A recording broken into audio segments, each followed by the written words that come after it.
कथा बाबा फिर्ता आउने बाटो। गाउँको एक छेउमा रोहन भन्ने 12 वर्षको बालक आमासँग बस्थ्यो। बाबा विदेशमा काम गर्न गएको वर्षौं भइसकेको थियो। रोहनले बाबालाई सम्झिने धेरै कारण थिए। बिहानै काखमा बोकेर विद्यालय लैजाने बाबाको हात, पर्खालमा बस्दै दिएर पढाइ सिकाउने आवाज, अनि हरेक रात छोराले डराउन हुन्न भन्दै सुनाउने कथा। तर 5 वर्षदेखि त्यो आवाज घरमा सुनिन छोड्यो। आमाले भन्थिन्, छोरा तेरो भविष्य राम्रो बनाउँछु भनेर नै त बाबा टाढा भएका छन्। रोहन चुपचाप टाउको हलाउँथ्यो, तर उसको मनमा एउटै मात्र प्रश्न, भविष्य राम्रो बनाउन अहिलेको माया किन टाढा हुनु पर्यो?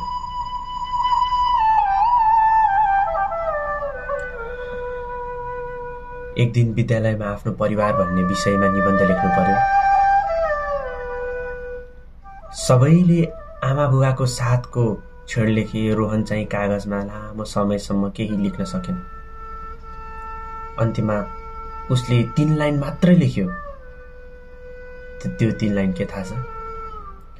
मेरो बाबा टाढा छन्, तर म प्रतीक्षा गर्छु, किनकि बाबा फर्किनुहुन्छ भने मेरो संसार पुरै फर्किन्छ।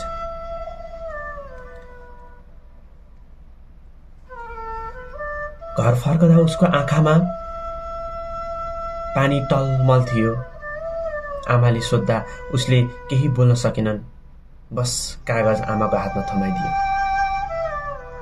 कागज पढेर आमाको आँखा समेत रसायो र उनले रोहनको टाउकोमा हात राखेर भनिन्, छोरा आज एउटा कुरा भन्छु, तेरो बाबा चाँडै फर्किँदै हुनुहुन्छ। रोहनले ठूलो आँखाले हेर्न खोज्यो। साँच्चै आमा? आमाले मुस्कुराउँदै टाउको हल्लाइन्। दिन बित्दै गए।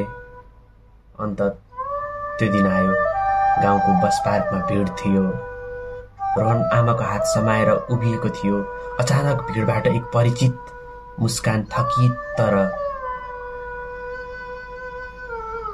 आफ्नो परिवारसँग भेट्ने उत्सुकताको साथ निकै प्रिय बाबा।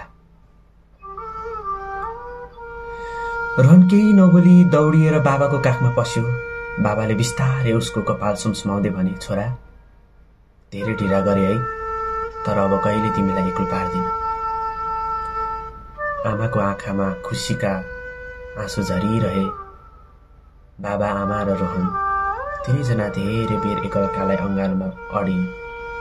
एकअर्कालाई अङ्गालोमा बाँधेर मनको पीडा पोखिरहेका थिए।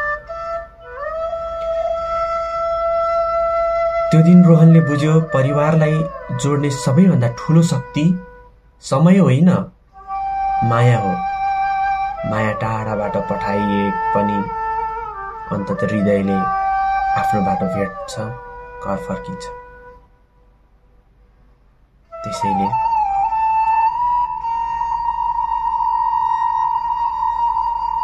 बाबा फिर्ता आउने बाटो, यो कथा चाहिँ कस्तो लाग्यो हजुरहरूलाई? यसको पार्ट 2 चाहनुहुन्छ भने पनि कमेन्ट, लाइक, शेयर, कमेन्ट गरिदिनु होला।